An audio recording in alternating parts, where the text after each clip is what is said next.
Thank you guys for joining me. As always, I'm Angie H, and this is my motivational moment. No hagglers. We don't have time for hagglers. What is a haggler? Sometimes we haggle ourselves. We want the best of everything, but sometimes we really don't want to pay full price for it. So we'll try to talk people down. And so we have become so accustomed to this that we allow people to haggle our purpose. We allow people to haggle our gifts. We know there's a benefit. We know there's a power of God and anointing that rests on us. But yet we let people talk us out of the very thing that we are worth.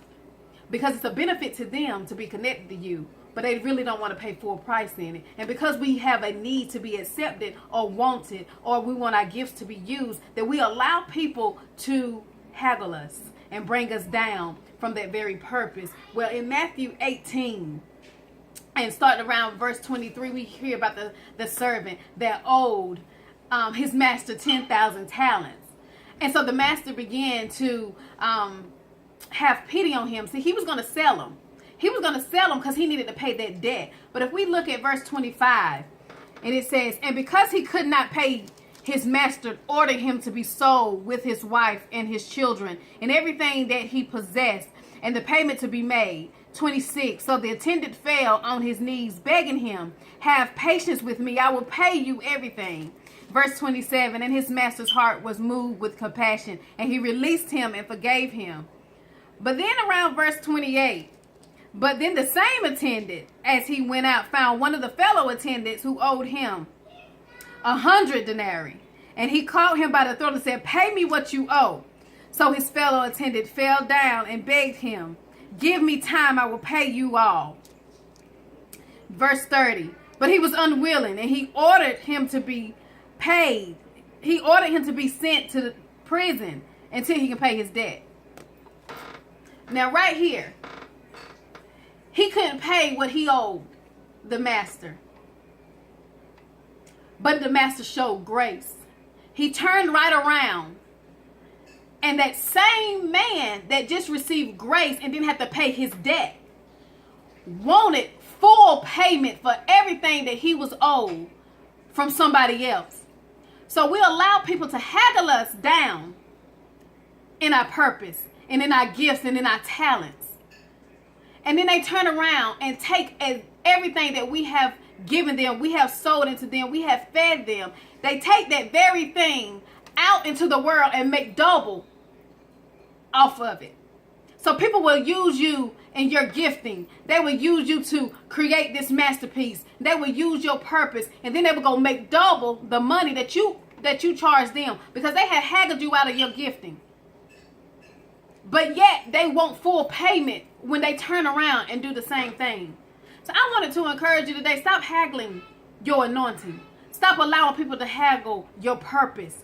You are worth everything. And for the people that really, truly want to see you flourish, for the people that truly understand the anointing that rests on your life, they're not going to try to haggle you out of the very thing that God has given you. They're going to sow into you. They're going to water the seeds that are inside of you. So stop haggling.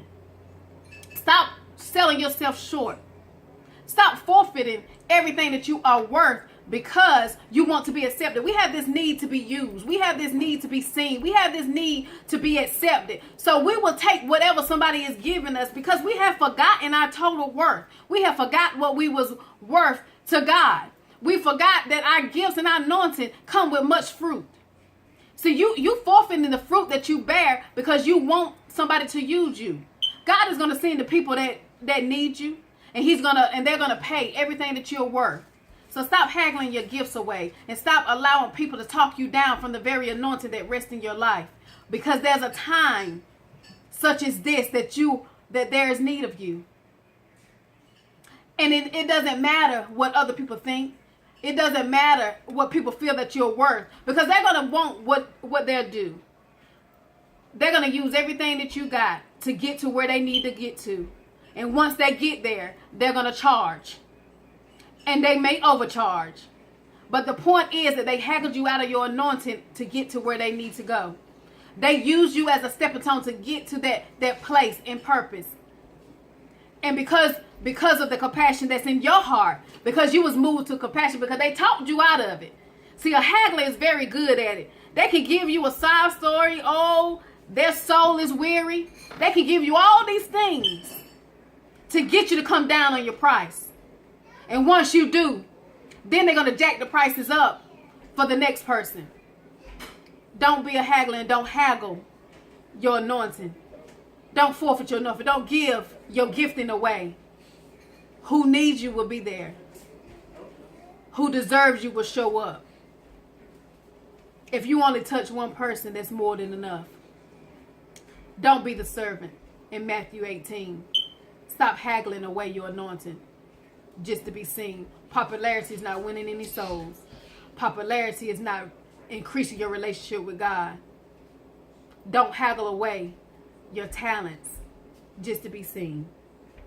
God bless you. Thank you for joining me.